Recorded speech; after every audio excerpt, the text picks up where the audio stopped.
बिस्मिल्लाहिर्रहमानिर्रहीम नहमदुहु व नुसल्ली व नुसल्लिमु अला रसूलिहिल करीम व अला आलिहि व सहबिहिल किराम अजमाइन।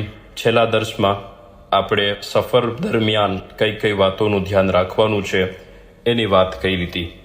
આજે આપણે એહરામ વિશે વાત કરશું। એહરામ શબ્દનો શાબ્દિક મતલબ રોકવું, હરામ કરવું એવો થાય છે। તો એહરામની હાલતમાં સામાન્ય રીતે જે કામ હલાલ હોય છે એ કામ પણ હરામ થઈ જાય છે, માટે તેને એહરામ કહેવામાં આવે છે। દાખલા તરીકે એહરામની હાલતમાં ખુશ્બુ લગાડવાથી, વાળ કાપવાથી, નખ કાપવાથી, શરીરનો મેલ છોડાવવાથી, સીવેલા કપડાં પહેરવાથી, આવા અમુક કામોથી જે સામાન્ય રીતે હલાલ હોય છે એહરામની હાલતમાં એ કામોથી રોકવામાં આવે છે। એટલા માટે થઈને એહરામને એહરામ કહેવામાં આવે છે। તો સીવેલા કપડાં ન પહેરવા એટલે કે બે ચાદરો વગર સીવેલી પહેરી લેવી એ એહરામનો એક ભાગ છે, એહરામ નથી। એહરામ વિશે હુઝૂર સલ્લલ્લાહુ અલૈહિ વસલ્લમની એક હદીસે પાક સાંભળો કે હુઝૂર અલૈહિ સલાતુ વસલામ ફરમાવે છે કે જે બંદો એહરામની હાલતમાં દિવસ પસાર કરે છે તો સૂરજ ડૂબતા સમયે તેના ગુનાહ પોતાની સાથે લઈ જાય છે। તો એહરામ એ ઉમરા માટે, હજ માટે એ જરૂરી વસ્તુ છે। તો આપણે કઈ રીતે એહરામ બાંધવાનું છે એના વિશે આજે વાત કરશું। તો એરપોર્ટ પર પહોંચીને અથવા તો એરપોર્ટ પહેલાં કોઈ હોટલમાં આપણે એહરામ પહેલાં જે કામ કરવાનું છે એ કામ જોઈએ। એરપોર્ટ પર પહોંચીને પણ કરી શકાય અથવા તો એરપોર્ટ પહોંચ્યા પહેલાં કોઈ હોટલમાં પણ આ કામ કરી શકાય। તો એહરામ બાંધતા પહેલાં મિસવાક કરે, વુઝુ કરે, ખૂબ ઘસીને નાહી લે। નાહવાનું શક્ય ના હોય તો ખાલી વુઝુ કરી લે, ત્યાં સુધી કે હૈઝ નિફાસવાળી औरत પણ નાહી લે, અને જો બાળકો હજ કરવા, ઉમરા કરવા જતા હોય તો એ પણ નાહી લે અને પાક સાફ થઈને પછી એહરામ બાંધે। પુરુષો જો ઠીક લાગે તો પહેલેથી જ ઘરેથી જ ટકો કરાવી લે કે એહરામની હાલતમાં વાળનું ધ્યાન નહીં રાખવું પડે, અને જો ટકો નથી કરાવ્યો તો ખુશ્બુદાર તેલ નાખીને વાળને ઓળી લે। ગુસ્લ કરવા પહેલાં નખ કાપી લે, ચહેરો ઘરેથી જ કરાવી લે, બગલના વાળ અને શરીરના બીજા અમુક વાળ જે સમયાંતરે દૂર કરવાના હોય છે એ વાળ દૂર કરી લે। શરીર અને કપડાં પર ખુશ્બુ લગાડે કે એ સુન્નત છે, અને જો ખુશ્બુ એવી હોય કે કપડામાં લાગે તો કપડામાં દેખાય તો કપડામાં ન લગાડવામાં આવે। પછી પુરુષો સીવેલા કપડાં અને મોજા ઉતારી દે, એક ચાદર સફેદ નવી અથવા ધોયેલી એ ધોતી તરીકે બાંધી લે અને એક ચાદર ઓઢી લે। અહીંયા બાંધવાના શબ્દનો ઉપયોગ કર્યો છે, પણ યાદ રાખો એહરામની ચાદરમાં ગાંઠ મારવાની મનાઈ છે। કોઈ આલિમે દીન કે હજ કરેલા અનુભવી વ્યક્તિ પાસેથી બરાબર એહરામ બાંધતા શીખી લેવું જોઈએ। औरतो માટે આ પાબંદી નથી, તેઓ સીવેલા કપડાં પહેરી શકે છે। સામાન્ય રીતે જે કપડાં પહેરતા હોય છે औरत લોકો, એ જ કપડાં એમના માટે એહરામ માટે છે। તો આવી રીતે એહરામ બાંધી લીધા પછી હવે 2 રકાત નમાઝ પડવાની છે। પહેલી રકાતમાં સૂરે ફાતિહા પછી કુલ યા અય્યુહલ કાફિરૂન, અને બીજી રકાતમાં કુલ હુવલ્લાહુ અહદ પડે। આ નમાઝ માથે ટોપી વગેરે કંઈક ઓઢીને પડે, કારણ કે હજી એહરામ શરૂ થયો નથી, એ તો નમાઝ બાદ નિયત કર્યા પછી અને લબ્બૈક બોલ્યા પછી શરૂ થશે। તો આ નમાઝ પૂરી થાય પછી નિયત કરવાની છે। તો નિયત કરતાં પહેલાં આ વસ્તુ જાણી લેવી જરૂરી છે કે હજ એ 3 પ્રકારના હોય છે। પહેલું કે ખાલી હજ કરવામાં આવે।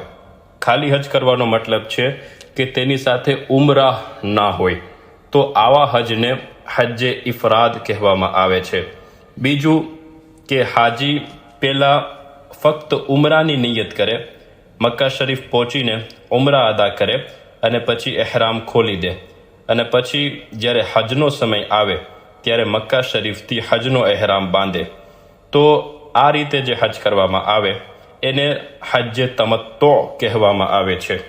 ત્રીજું કે હજ અને ઉમરાહ બંનેની નિયત એક સાથે કરે અને મક્કા શરીફ પહોંચીને ઉમરાહ અદા કર્યા બાદ એહરામ નહીં ઉતારે, પણ જ્યાર સુધી હજ પૂરો ન થાય ત્યાર સુધી એહરામની હાલતમાં જ રહેશે અને હજ પૂરો થયા બાદ એહરામ ઉતારશે, તો આ હજને હજ્જે કિરાન કહેવામાં આવે છે. તો હજના 3 પ્રકાર છે: હજ્જે ઇફરાદ, હજ્જે તમત્તો અને હજ્જે કિરાન. જેમાં હજ્જે કિરાન એ સૌથી અફઝલ હજ છે અને રસૂલ પાક સલ્લલ્લાહુ અલૈહિ વસલ્લમ હજ ફર્જ થયા બાદ એમણે જે એક હજ અદા કર્યું એ હજ્જે કિરાન હતું. આપણે ત્યાંથી જવાવાળા લોકો સહેલાઈ જે હજમાં વધારે છે એ હજ એટલે કે હજ્જે તમત્તો કરે છે. તો આપણે આપણા દર્શોમાં હજ્જે તમત્તોની વધારે વાત કરશું. તમત્તો શબ્દનો શાબ્દિક મતલબ એ ફાયદો લેવો એવો થાય છે. આ પ્રકારના હજમાં હાજી માટે ફાયદો એ છે કે ઉમરાહ બાદ એહરામ ખોલી નાખશે અને એહરામની પાબંદીથી આઝાદ થઈ જશે અને પાછો જ્યારે હજનો સમય આવે ત્યારે એહરામ બાંધશે અને હજ બાદ એહરામમાંથી બહાર આવશે. તો માટે તેના ઉપર સતત એહરામની હાલતમાં ન રહેવાની પાબંદી છે. માટે તેને સતત એહરામની હાલતમાં ન રહેવાનો ફાયદો છે. માટે આ હજને હજ્જે તમત્તો કહેવામાં આવે છે. તો હજ્જે તમત્તોમાં જેમ આપણે જોયું કે પહેલા હાજી ખાલી ઉમરાહની નિયત જ કરશે, એ હજની નિયત નહીં કરે, તો ઉમરાહની નિયત કરવાની છે. તો હવે અહીંયા એ ધ્યાન રાખવાની છે કે નમાઝ તો એરપોર્ટ ઉપર જ પડી લે પણ હજી નિયત ના કરે, કારણ કે નિયત કરવાની સાથે જ હાજી ઉપર એહરામની પાબંદી શરૂ થઈ જશે. તો નિયત અત્યારે ના કરે, કારણ કે અત્યારે મળવાવાળા લોકો આપણને ઘણીવાર હાજી લોકોને હાર પહેરાવતા હોય છે, જે ફૂલના હાર હોય તો એમાંથી ખુશ્બુ લાગવાની શંકા છે. માટે અત્યારે હજી નિયત ના કરે, પણ જ્યારે પ્લેનમાં બેસી જાય અને પ્લેન ઉપર ચડી જાય ત્યારબાદ હાજી નિયત કરી લે. અને હજ્જ તમત્તો કરવાવાળા એ ઉમરાહની નિયત કરશે. તો હજ્જ તમત્તો કરવાવાળા માટે ફક્ત ઉમરાહની નિયત એ આવી રીતે છે કે અલ્લાહુમ્મા ઇન્ની ઉરીદુલ ઉમરત ફયસ્સિરહા લી વ તaqabbalha મિન્ની નવૈતુલ ઉમરત વ અહરમતુ બિહા મુખલિસન લિલ્લાહી તઆલા. તો નિયત એ દિલના પાકા ઈરાદાનું નામ છે. જીભથી બોલવું એ જરૂરી નથી, પણ હા, જીભથી બોલી લેવું એ મુસ્તહબ જરૂર છે. અને નિયત માટે અરબી ભાષા જ હોવી એ પણ જરૂરી નથી. આપણે ગુજરાતી ભાષામાં પણ નિયત કરી શકીએ છીએ કે એ અલ્લાહ, મેં ઉમરાહનો ઈરાદો કર્યો છે, તું મારા માટે ઉમરાહને આસાન કર અને મારી તરફથી એને કબૂલ કર. મેં ઉમરાહની નિયત કરી અને અલ્લાહ તાલા માટે ઉમરાહનો એહરામ બાંધ્યો. આવી રીતે નિયત થઈ જાય અને નિયત કરી લીધા પછી મોટે અવાજે લબ્બૈક પઢે. લબ્બૈક શું છે? લબ્બૈક અલ્લાહુમ્મા લબ્બૈક લબ્બૈક લા શરીક લક લબ્બૈક ઇન્નલ હમ્દ વન નિઅમત લક વલ મુલ્ક લા શરીક લક. લબ્બૈકનો મતલબ થાય છે કે હું હાજર છું, હું હાજર છું. યા અલ્લાહ, હું હાજર છું, તારો કોઈ શરીક નથી, હું હાજર છું. બેશક બધા જ વખાણ, બધી જ નિયમતો યા અલ્લાહ તારા માટે છે અને હુકુમત, મુલ્ક પણ તારા માટે છે, તારો કોઈ શરીક નથી. અલ્લાહ તાલાએ જેમને હજ માટે બોલાવ્યા છે એ લોકો આવી રીતે લબ્બૈક લબ્બૈક કહેતા કહેતા અલ્લાહ તાલાની બારગાહમાં હાજર થાય છે. લબ્બૈકની ફઝીલત વિશે અમુક હદીસો સાંભળીએ. તિરમિઝી શરીફમાં સહલ બિન સાદ રદિયલ્લાહુ તાલા અન્હુથી રિવાયત છે કે રસૂલુલ્લાહ સલ્લલ્લાહુ અલૈહિ વસલ્લમે ફરમાયું કે જે મુસલમાન લબ્બૈક કહે છે તો ડાબે જમણે જે પથ્થર, જાળવા, જમીન પૂરી થાય ત્યાં સુધી છે એ બધા જ લબ્બૈક કહે છે. ઇબ્ને માજા શરીફમાં આ રિવાયત છે કે રસૂલુલ્લાહ સલ્લલ્લાહુ અલૈહિ વસલ્લમે ફરમાયું કે જિબ્રાઈલ અલૈહિસ્સલામે આવીને મને કહ્યું કે તમારા સાથીઓને તમે હુકમ આપો કે લબ્બૈકમાં પોતાની અવાજ બુલંદ કરે, મોટી કરે, કે એ હજનો શિયાર છે. શિયાર એટલે કે નિશાની. પણ ઊંચી અવાજ કરવામાં ધ્યાન રાખવું કે પોતાને કે બીજાને તકલીફ ન પહોંચે, અને ઓરતો ઊંચી અવાજે લબ્બૈક ના કહે. બીજી એક હદીસમાં છે કે લબ્બૈક કહેવાવાળો જ્યારે લબ્બૈક કહે છે તો તેને ખુશખબરી દેવામાં આવે છે. અર્ઝ કરવામાં આવી કે શું જન્નતની ખુશખબરી દેવામાં આવે છે? તો હુઝુર સલ્લલ્લાહુ અલૈહિ વસલ્લમ હુઝુરે ફરમાવ્યું કે હા, એને જન્નતની ખુશખબરી દેવામાં આવે છે. બીજી એક હદીસમાં કે મુહરિમ એટલે કે જે એહરામની હાલતમાં છે એ જ્યારે સૂરજ આથમવા સુધી લબ્બૈક કહે છે તો સૂરજ ડૂબવાની સાથે જ તેના ગુનાહ ગાયબ થઈ જાય છે. બીજી એક હદીસમાં રસૂલુલ્લાહ સલ્લલ્લાહુ અલૈહિ વસલ્લમને પૂછવામાં આવ્યું કે હજના સૌથી શ્રેષ્ઠ કામ ક્યાં છે? તો હુઝુર અલૈહિ સલાતુ વસ્સલામે ફરમાવ્યું કે ઊંચી અવાજે લબ્બૈક કહેવું અને કુરબાની કરવી.